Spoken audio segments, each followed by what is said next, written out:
आप कोई भी चीज जब मार्केट में लेने जाते हो तो आप पूछते हो कितने रुपए की है, तो वो जब कीमत बताता है उसकी प्राइस, अब ये प्राइस जो है वो डिसाइड कैसे होती है, तो वही उसी टॉपिक की आज हम बात करने वाले हैं कि मार्केट में प्राइस कैसे डिसाइड होती है। प्राइस डिसाइड करने के लिए हमें क्या करना पड़ता है, मार्केट इक्विलिब्रियम जो है वो पढ़ना पड़ता है। और हमारा ये माइक्रो इकोनॉमिक्स का लास्ट चैप्टर है मार्केट इक्विलिब्रियम यानी बाजार संतुलन। अब ये होता कैसे, देखिए कोई भी वस्तु जब आप मार्केट में खरीदने जाते हो तो जो उत्पादक होता है प्रोड्यूसर, वो क्या करता है, सप्लाई करता है, और हम जो होते हैं, जो हम कंज्यूमर होते हैं, वो क्या करते हैं, डिमांड करते हैं। यानी जो मार्केट डिमांड और जो मार्केट सप्लाई होती है उसी के अकॉर्डिंग जो है वो प्राइस जो है वो डिसाइड होती है। वही आज हम पढ़ने वाले हैं। तो आज का हमारा टॉपिक है बाजार संतुलन। सबसे पहले संतुलन क्या होता है, इक्विलिब्रियम क्या होता है, तो उसको थोड़ा समझ लेते हैं। इक्विलिब्रियम कहते हैं एक ऐसी अवस्था जिसमें परिवर्तन का अभाव हो। जो हमारे इंडिया के इकोनॉमिस्ट है जेके मेहता, उन्होंने बहुत अच्छी डेफिनेशन दी है कि विश्राम की अवस्था, ये देखिए इधर आप यहाँ लिख रखा है, विश्राम की अवस्था जिसकी विशेषता हो परिवर्तन का अभाव। अब यहाँ पर इसका ये मतलब नहीं है कि एकदम रुक जाना, इसका मतलब ये है कि उसमें परिवर्तन नहीं, मतलब जड़ता तो नहीं होनी चाहिए, जड़ता यानी एक जगह ठहर जाना, वो चीज नहीं, लेकिन इसका मतलब क्या होता है, परिवर्तन का अभाव, यानी परिवर्तनशील ना हो, वो कहलाती है संतुलन यानी साम्य या फिर इक्विलिब्रियम। हमें उस पे नहीं जाना है, हमें मेन देखना है मार्केट इक्विलिब्रियम। बाजार संतुलन क्या होता है, तो बाजार संतुलन जैसे अभी मैंने दो नाम लिए थे, डिमांड और सप्लाई, यानी मार्केट डिमांड और मार्केट सप्लाई, यानी बाजार मांग और पूर्ति, जहां पर बाजार में बराबर होगी वही अवस्था कहलाएगी हमारी मार्केट इक्विलिब्रियम की, बाजार संतुलन की। ठीक है, यहां लिख रखा है मैंने, संतुलन क्या होता है और बाजार संतुलन जहां पर बाजार में वस्तु की बाजार मांग है ना, मांग आ गई, और बाजार पूर्ति, ये दोनों का क्या हो जाए, बराबर हो जाए, वो कहलाती है हमारी बाजार संतुलन की स्थिति। क्लियर यहाँ पर। अब यहाँ पर देखिए डिमांड क्या होती है, सप्लाई क्या होती है, ये मेरे को आपको ज्यादा बताने की जरूरत नहीं है, अपन पूरे चैप्टर पढ़ चुके हैं। कॉन्सेप्ट ऑफ सप्लाई और कॉन्सेप्ट ऑफ डिमांड आप मेरे लास्ट लेक्चर में देख सकते हो, कहीं ना कहीं आपको मिल जाएगा, ठीक है ना। लेकिन हमें मेन यहाँ ये देखना है, मैं आपको एक चीज समझाने की कोशिश कर रहा हूँ, इसीलिए मैंने यहाँ पे मांग पक्ष और पूर्ति पक्ष ये क्या होते हैं ये लिख रखा है। तो मांग पक्ष और पूर्ति पक्ष थोड़ा सा आप यहाँ पर एक बार वो समझ लीजिए। सबसे पहले मांग होती क्या है, जो उपभोक्ता करता है, यानी एक निश्चित समय और कीमत पर वस्तु की उपभोक्ता द्वारा मांगी जाने वाली मात्रा, वो मांग कहलाती है, पहले मैं आपको बता चुका हूं। पूर्ति क्या होती है, एक उत्पादक द्वारा जो बेचने के लिए जो मात्रा रखी है वस्तु की एक निश्चित समय और कीमत पर, वो कहलाती है सप्लाई। ठीक है ना, ये तो आपको पता है। ठीक है, यहां मैं आपको एक दूसरी चीज बताना चाह रहा हूं कि वस्तु की एमयू से वस्तु का मूल्य अधिक नहीं होता है। मांग पक्ष में आपको ये चीज देखनी है, यहां समझने की कोशिश करना, किसी वस्तु की हम मांग क्यों करते हैं, क्योंकि हमें वस्तु की आवश्यकता होती है ना। और आवश्यकता क्यों होती है, क्योंकि उस वस्तु में कुछ ना कुछ उपयोगिता है, यूटिलिटी, ये हमने पढ़ा है सेकंड चैप्टर में, ठीक है ना। तो यूटिलिटी, अब वो यूटिलिटी जो है वस्तु में वो क्यों है, क्योंकि वो हमारी आवश्यकताओं को संतुष्ट करती है, ठीक है ना। तो कोई भी व्यक्ति कोई भी वस्तु को खरीदेगा उपभोक्ता, तो उस वस्तु को तब तक खरीदेगा या उस स्टेज तक खरीदेगा जहां पर उसकी सीमांत उपयोगिता कीमत के बराबर हो जाए। पता है ये आपको, ठीक है ना। एमयू बराबर हो किसके, कीमत के, marginal utility equal to price, ये चीज आपको पहले पता है, ठीक है ना। तो यहां पर यही चीज, यानी किसी भी वस्तु के मूल्य की जो अधिकतम सीमा होती है वो निर्धारित होती है एमयू से, यानी उपभोक्ता जो है वो उससे ज्यादा कीमत नहीं देता है। यही चीज मैंने यहां लिख रखी है कि वस्तु की एमयू से वस्तु का मूल्य जो है वो अधिक नहीं होता है, क्योंकि उपभोक्ता नहीं देता है, उसको जितनी एमयू मिल रही है वहां तक ही वो उसका कीमत चुकाएगा। यानी जो एमयू होती है मार्जिनल यूटिलिटी, वो मूल्य की, प्राइस की जो है वो अधिकतम सीमा होती है, इससे ज्यादा मूल्य नहीं हो सकता, अधिकतम सीमा होती है, ठीक है। तो अधिकतम सीमा कौन निर्धारित कर रहा है, एमयू, मार्जिनल यूटिलिटी, ठीक है ना।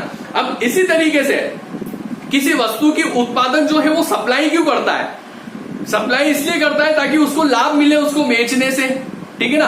तो वो सप्लाई लाभ कब मिलेगा, जब उसकी सीमांत लागत, लाभ के लिए लागत आएगा, है ना, जब उसकी सीमांत लागत से जो कीमत है वो कम नहीं हो, यानी उसकी कीमत इतनी हो वस्तु की जो कम से कम उसकी सीमांत लागत के बराबर हो। यानी जो वस्तु की जो निम्नतम सीमा है मूल्य की, वो निर्धारित करती है सीमांत लागत। यहां मैंने इधर लिख रखा है, ये देखिए आप, वस्तु की एमसी से वस्तु का मूल्य कम नहीं होता, यानी सीधी सी बात है, जो एमसी है वो प्राइस की जो है वो निम्नतम सीमा होती है, निम्नतम सीमा, यानी इतना तो एमसी के बराबर तो मार्जिनल कॉस्ट यानी सीमांत लागत के बराबर तो उस उत्पादक को मिलना ही चाहिए, वरना वो उत्पादन नहीं करेगा। ठीक है, दोनों चीजें आप समझ गए, अधिकतम सीमा एमयू और निम्नतम सीमा एमसी। ठीक है ना। अब आते हैं हम इस मैटर पे, दोनों चीजें आप अच्छे से समझ गए।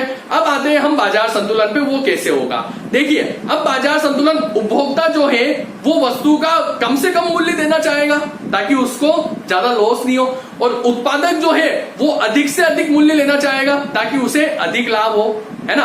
अब होगा क्या, ये दोनों चीजें कहां बराबर होगी, जहां उसकी बाजार मांग और बाजार पूर्ति बराबर हो जाएगी, यानी जितनी कीमत उपभोक्ता देने को तैयार है और जितनी कीमत पर उत्पादक बेचने को तैयार है, वहां पर एक तरीके से संतुलन हो जाएगा। ठीक है ना। अब वो संतुलन हम कर लेते हैं। देखिए, अब मेरे को आपको ज्यादा बताने की जरूरत नहीं है, मार्केट डिमांड और मार्केट सप्लाई में मैं आपको बता चुका हूं कि वहां पर तालिका कैसे बनती है, अनुसूची, और उस अनुसूची से वक्र कैसे बनाते हैं। ठीक है ना, वो आपको पता है ना। अगर आपको बाजार मांग लेंगे तो आप ए प्लस बी प्लस सी 3 जनों के ले लेना, बाजार पूर्ति लेनी है तो ए प्लस बी प्लस सी, है ना।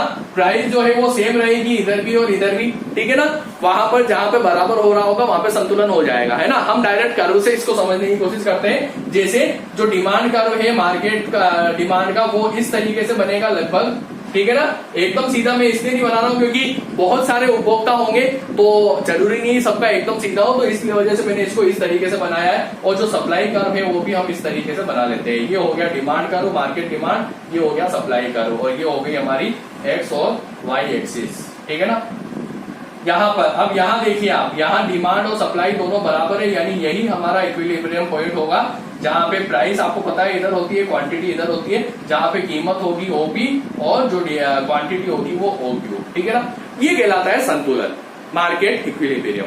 अब यहाँ पर एक चीज हो सकती है कि या तो इस जगह पर क्या हो रहा है, इस जगह पे सप्लाई जो है, यहाँ मांग यही है, सप्लाई यहाँ है, मान लो कीमत बढ़कर ये हो जाती है OP1, तो यहाँ पर क्या हो रहा है, यहाँ पर सप्लाई जो है वो ज्यादा है, यानी पूर्ति का आधिक्य, है ना, इसको बोलते हैं हम पूर्ति आधिक्य।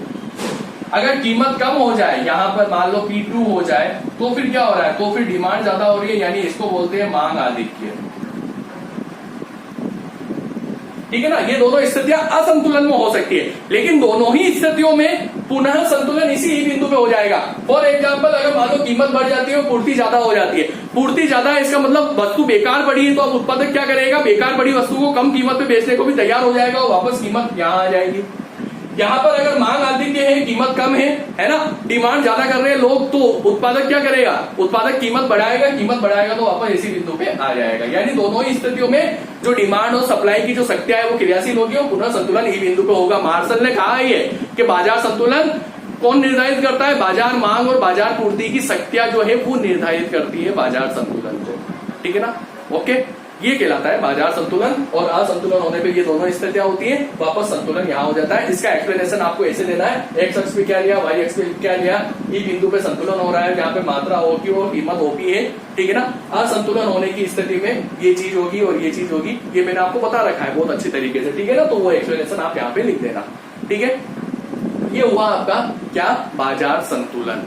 ठीक है, तालिका आपको मैंने बता रखी है, पहले आप देख लीजिएगा, और वक्र कैसे बनते हैं वो भी बता रखे हैं। ठीक है ना, हमने यहाँ पे संतुलन कर दिया है। ठीक है, अब हम चलेंगे कहां पर, मांग और पूर्ति में अगर कोई परिवर्तन होता है तो संतुलन इक्विलिब्रियम पर क्या प्रभाव पड़ता है, क्या इफेक्ट पड़ता है, वो हम देखेंगे नेक्स्ट लेक्चर में। और ये हमारा लास्ट चैप्टर है माइक्रो इकोनॉमिक्स का, फिर हम मैक्रो स्टार्ट करने वाले हैं। बस एक लेक्चर और होगा इसका, जो होगा मांग और पूर्ति में परिवर्तन का संतुलन पर होने वाला प्रभाव, वो हम नेक्स्ट टॉपिक पढ़ेंगे नेक्स्ट लेक्चर में। और उसके बाद हम चलेंगे मैक्रो इकोनॉमिक्स पे, यानी नेशनल इनकम वगैरह, जो मनी और बैंकिंग, वो चीज हम पढ़ने वाले हैं। ठीक है ना, तो आज के लिए पूरा टॉपिक रहा। इसमें कुछ चीजें जो आपको और लगता है कि नहीं आपने नहीं बताई, तो आप मेरे से कमेंट बॉक्स में या व्हाट्सएप पे पूछ सकते हो। वैसे मैंने लगभग सारी चीज आपको बता दी है। ठीक है ना, तो आज के लिए इतना ही, धन्यवाद।